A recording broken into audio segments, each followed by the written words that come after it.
I should have known better than to take up that tutoring position with Mr. Joseph. My friends warned me, and deep down I had instincts that screamed for me to run. But when the opportunity arose to improve my math grades with a little private coaching, I threw caution to the wind. How bad could a math teacher possibly be? Hi, I'm Mr. Joseph. Today, we're going to learn some maths. Have you ever learned maths before? Let's get started. He chirped that first day, adjusting his oversized glasses that perched precariously on his nose. His thick frame suggested a man who buried himself in books, while his tie, one depicting cartoon multiplication tables, floated somewhere between smart and silly. The first hour passed in a whirlwind of equations and laughter. He was animated, ensuring that even the most mundane factorization became a talking point. Each time I responded correctly, he'd shout, "Bravo, you're getting it. It's all about the numbers." All my hesitation melted away amid the lively banter and his infectious enthusiasm. But as the sun plunged below the horizon, casting an ominous shadow in our cramped living room, the atmosphere morphed. The laughter faded, and eerie tension crept in when he said, "Math is not just a subject, it's a way of life, and we'll keep learning until it's life or death."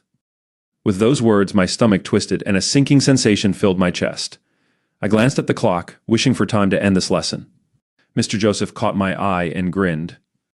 "Not yet, Tim. We've only just begun." Days turned into weeks, and what started as a 2-hour session bled into 5 or 6 relentless hours. I began to see numbers in my dreams, fractions that followed me down dark alleyways, and calculus problems that morphed into nightmarish figures, whispering their relevance in my ear when I awoke. Mr. Joseph's relentless, cheerful voice echoed in my mind, chasing me like a specter. Then came the day I reached my breaking point. I arrived at his house, my heart racing at the very thought of another bone-crushing lesson.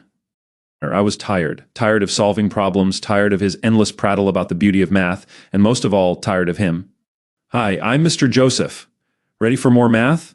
I've got a special surprise today." He practically bounced off the walls, exuding energy like a cartoon character gone haywire. I opened my mouth to protest, but decided against it.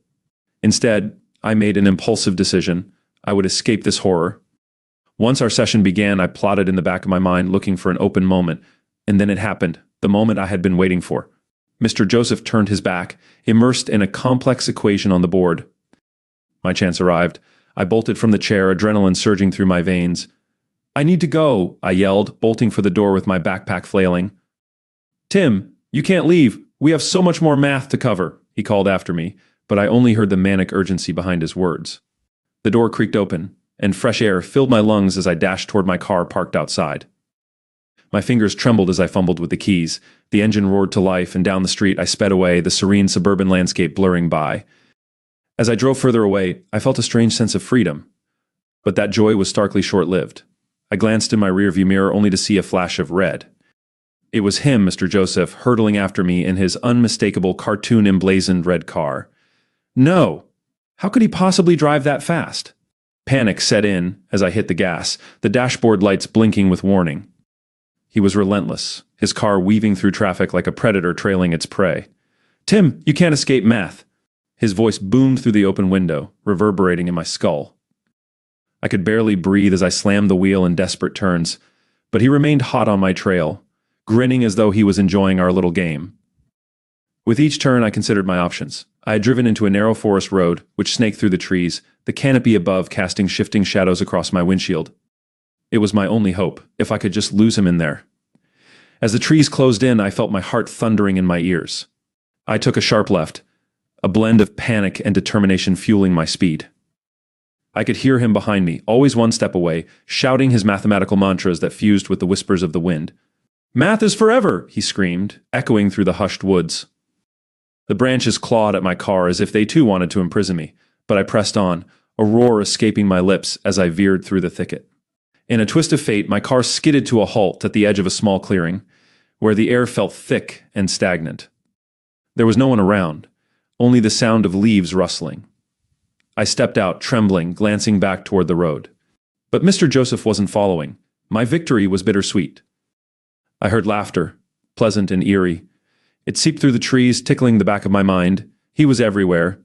I took a step back, eyes darting, until I stumbled upon an abandoned creek. The sudden pit of hopelessness grew wider in my chest. "Math will always find you, Tim." He emerged from within the trees, arrayed in his red car attire, his eyes gleaming with twisted delight. Just when I thought I was free, He was there, right in front of me, armed with textbooks and boundless knowledge. "No!" I cried, realizing his lesson would never end, even out here. "We will solve this together, Tim," he said, as if it were the most beautiful promise. I turned to run, but the woods of math had me trapped. All paths led back to him. And so it went, a terrible paradox, a lesson where the bell never rang, where equations danced in the shadows, where my escape was but a dream.